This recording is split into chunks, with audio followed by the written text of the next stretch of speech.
బ్రహ్మార్పణం.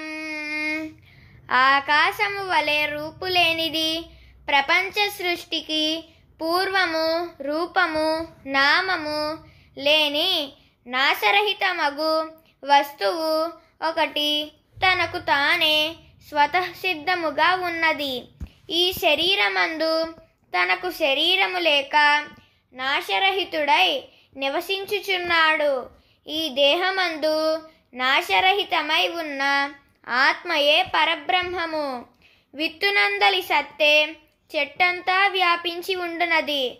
పరబ్రహ్మమగు ఆత్మ తన వలన కలిగిన సకల చరాచర ప్రపంచమంతయు ఒక్కటే వ్యాపించి ఉన్నది.